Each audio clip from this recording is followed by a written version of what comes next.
It was the early morning of May 17th, 2023.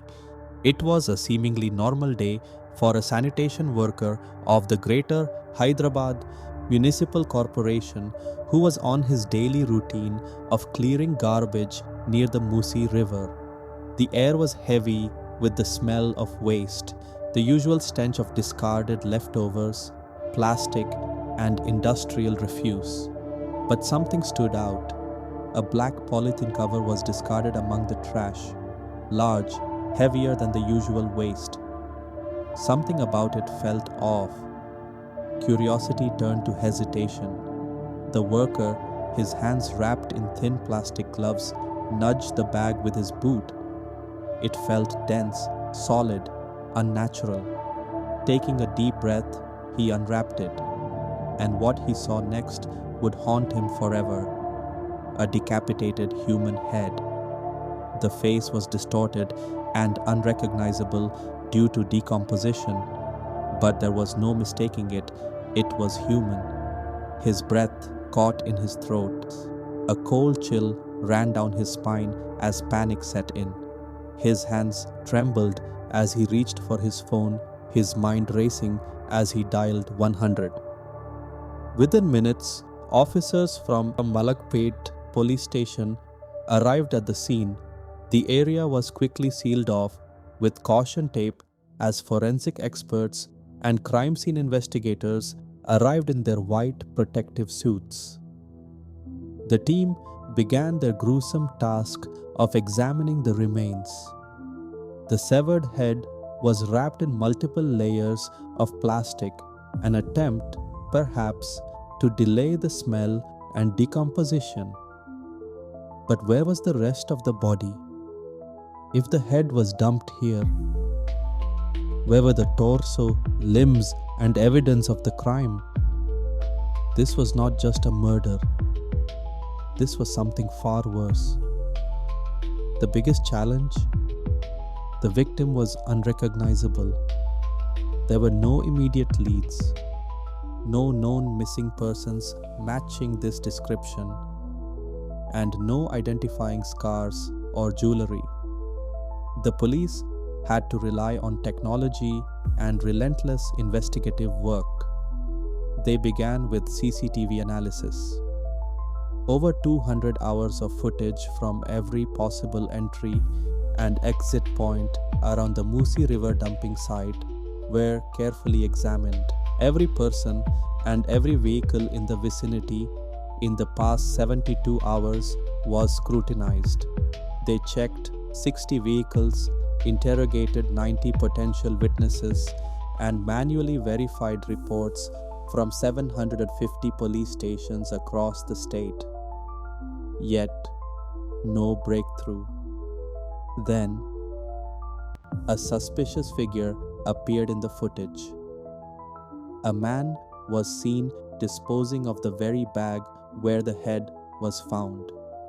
But who was he? And where was the rest of the body?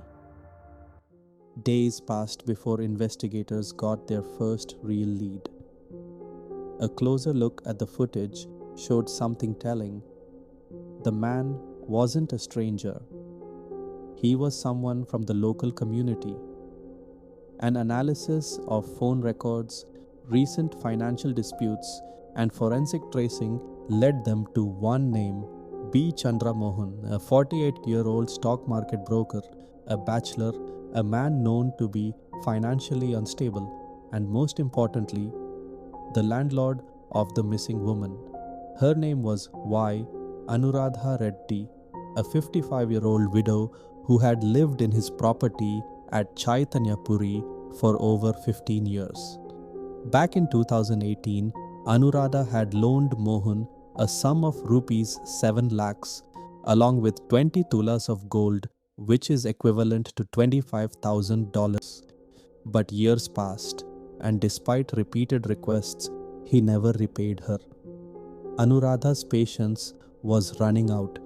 By May 2023, things had reached a breaking point. She had started pressuring him daily, even considering legal action to reclaim her money. But that wasn't all. Anuradha had also made a public decision to remarry. To Mohan, this wasn't just financial pressure, it was a betrayal, and so he made a chilling choice. On the afternoon of May 12th, 2023, Mohan entered Anuradha's home, his heart pounding. They argued again. The topic? Money. She wanted it back. He had no way of repaying. In a moment of blind rage, he lunged forward, grabbing a kitchen knife. Before she could scream, he stabbed her in the chest and stomach, then again and again, until she stopped moving. Realizing what he had done, Mohan did not panic. Instead, he planned meticulously. The next day, he bought 2 stone-cutting machines from a local hardware shop. He dismembered her body into 6 parts. The head is in a plastic bag, the torso in a suitcase, the limbs in a refrigerator. To mask the stench, he used phenyl, dettol, camphor, perfume, and incense sticks. To buy himself more time, Mohan used Anuradha's phone to send messages to her friends and family. Posing as her, he informed them she was away on a pilgrimage, the Char Dham Yatra in Uttarakhand, a tactic designed to mislead anyone who might wonder why she had suddenly disappeared. Then, on May 15th, Mohan took a hired auto rickshaw and traveled to a dumping site near the Musi River. There, he discarded Anuradha's decapitated head, leaving it in a garbage dump, intending to dispose of the other body parts in a similar fashion over the coming days. But his plan wasn't perfect, and the police were closing in. As the police closed in, they uncovered damning evidence against Mohan. The records showed a purchase receipt for 2 stone-cutting machines, bought just a day after the murder. Then there was the forensic evidence. Traces of blood residue in Mohan's home, even though he had tried to clean it with phenyl and bleach. And the biggest clue, the discovery of the torso and limbs still in Mohan's refrigerator and suitcase. It was clear Mohan had committed the gruesome murder and had gone to extreme lengths to cover it up. But no matter how much he planned, the truth had finally caught up to him. On May 24th, 2023, just 1 week after the discovery of the severed head, Hyderabad City Police arrested Mohan. At first, he denied everything, claiming he had no idea what happened to Anuradha. But as police presented the evidence, the CCTV footage, the forensic findings, the financial disputes, Mohan broke down and confessed. He admitted to the crime, detailing how he had planned and executed the brutal murder, all because he felt trapped, humiliated, and desperate to avoid repaying his debt. But now he had nowhere left to run. Mohan was charged under Section 302 of the Indian Penal Code, murder, a charge that carries life imprisonment or the death penalty. He was also charged under Section 201 IPC for destroying evidence, an offense punishable by up to 7 years in prison. As the legal proceedings began, the courtroom was packed with media, activists, and members of the public who had followed the case closely. The brutal nature of the crime had shaken Hyderabad and the country. And as Mohan sat in police custody, awaiting his trial, there was only one certainty: justice would soon be served.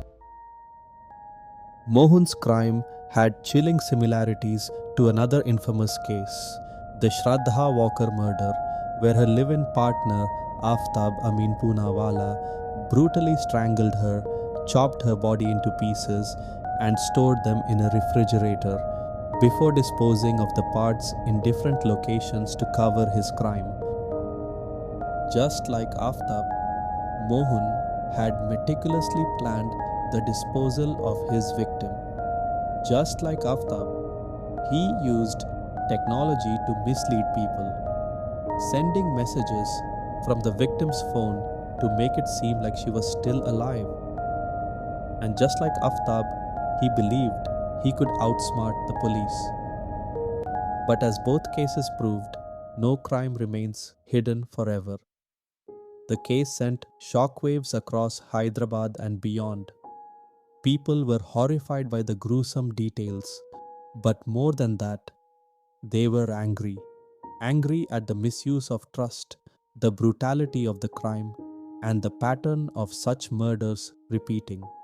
Anuradha Reddy was a widow, a woman who had worked hard to survive, who trusted someone she thought would protect her, and in the end, she paid for that trust with her life.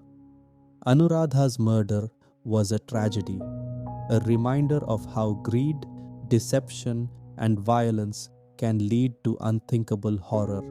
Her story will be remembered not just as a crime, but as a lesson in justice, a lesson in the power of relentless investigation, a lesson in the strength of a community that refuses to stay silent, and a lesson in how no amount of deception can erase the truth. Mohan thought he could hide his crime, but the police, the law, and the people ensured that justice prevailed. Anuradha's tragic end serves as a cautionary tale, a reminder of the complex and often perilous nature of human relationships. For those of us watching, it is an opportunity to reflect on the importance of justice, the value of empathy, and the role we all play in creating safer communities.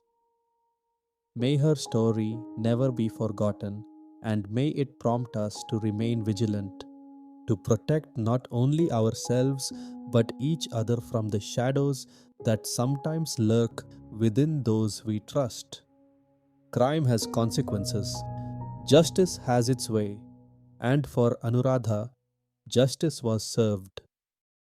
Like, subscribe, and share for more real cases. Thanks for watching.